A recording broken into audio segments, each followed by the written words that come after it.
Selamat datang di Nagita Dakuna Channel edisi kesehatan.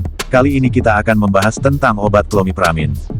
Clomipramin adalah obat untuk menangani depresi, gangguan obsesif kompulsif, atau fobia. Selain itu, obat ini juga bisa digunakan untuk mengatasi katapleksi yang berhubungan dengan narkolepsi. Katapleksi merupakan kondisi saat seseorang kehilangan kemampuan sementara untuk mengendalikan gerakan otot. Kondisi ini berkaitan erat narkolepsi, yaitu gangguan tidur yang menyebabkan penderitanya mengalami rasa kantuk yang berkepanjangan. Clomipramin termasuk dalam jenis obat antidepresan trisiklik. Obat ini bekerja dengan cara meningkatkan kadar serotonin. Serotonin merupakan salah satu zat kimia alami di otak yang berperan mengatur suasana hati. Dengan meningkatnya kadar serotonin, suasana hati dan perilaku akan lebih terkontrol. Obat ini tidak boleh digunakan sembarangan dan harus sesuai resep dokter. Merek dagang Clomipramin yaitu Anafranil. Obat Clomipramin termasuk obat kategori C. Studi pada binatang percobaan memperlihatkan adanya efek samping terhadap janin, tetapi belum ada studi terkontrol pada wanita hamil. Obat hanya boleh digunakan jika besarnya manfaat yang diharapkan melebihi besarnya risiko terhadap janin. Clomipramin dapat terserap ke dalam ASI. Bila sedang menyusui, jangan menggunakan obat ini sebelum berkonsultasi dengan dokter. Dosis dan aturan pakai Clomipramin. Untuk kondisi depresi, dosis dewasa yaitu dosis awal 10 mg per hari. Dosis dapat ditingkatkan secara bertahap hingga 30-150 mg per hari jika diperlukan. Dosis pemeliharaan 30-50 mg per hari. Dosis untuk depresi parah 250 mg per hari. Setelah ada perbaikan kondisi dosis akan diturunkan menjadi 50-100 mg. Dosis lansia yaitu dosis awal 10 mg per hari. Dosis dapat ditingkatkan hingga 30-75 mg per hari dalam durasi 10 hari.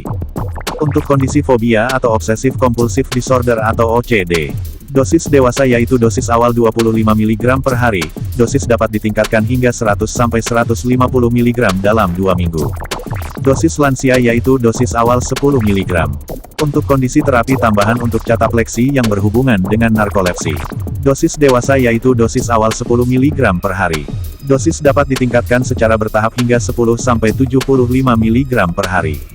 Interaksi Clomipramin dengan obat lain. 1. Peningkatan risiko terjadinya gangguan irama jantung atau aritmia jika digunakan dengan levacetilmetadol, pimozid, atau thioridazin.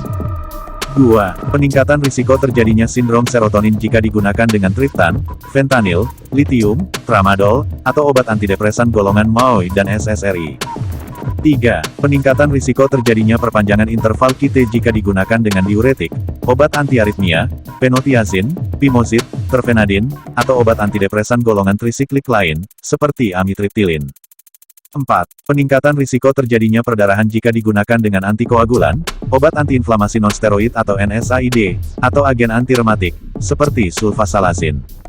5. Peningkatan risiko terjadinya depresi sistem saraf pusat jika digunakan dengan barbiturat, benzodiazepin, analgesik opioid, atau obat bius umum. 6. Peningkatan kadar Clomipramin dalam darah jika digunakan dengan antipsikotik, terbinafin, asam valproat, metilpenidat, cimetidin, verapamil, diltiazem, atau penghambat protis, seperti atazanavir dan simeprevir. 7. Peningkatan efek adrenalin, epedrin, isoprenalin, penilefrin, noradrenalin, dan penilpropanolamin terhadap jantung dan pembuluh darah. 8. Peningkatan efek relaksan otot dari baclofen. 9. Penurunan efek terapi dari Clomipramin jika digunakan dengan barbiturat, carbamazepin, penobarbital, penitoin, kolestipol, kolestiramin, atau rifampicin. 10. Berkurangnya atau hilangnya efek penurunan tekanan darah dari klonidin guanetidin, reserpin, betanidin, atau metildopa. Efek samping Clomipramin yaitu kantuk sakit kepala atau pusing, mual atau muntah, mulut kering, hidung tersumbat, perubahan selera makan dan berat badan, diare atau konstipasi, gelisah, penurunan gairah seksual, penurunan daya ingat dan konsentrasi. Efek samping serius Clomipramin yaitu bagian tubuh tertentu gemetar atau tremor, denyut jantung cepat atau tidak beraturan, sulit kencing atau justru tidak bisa menahan kencing, halusinasi atau delusi, kesulitan bernapas atau bernapas dengan cepat, otot terasa kaku, nyeri tenggorokan, demam, dan gejala infeksi lain, lelah atau lemas yang tidak biasa, kejang. Konsultasikan ke dokter jika efek samping tak kunjung reda atau justru semakin memburuk. Salam sehat, sampai jumpa di video selanjutnya. Terima kasih.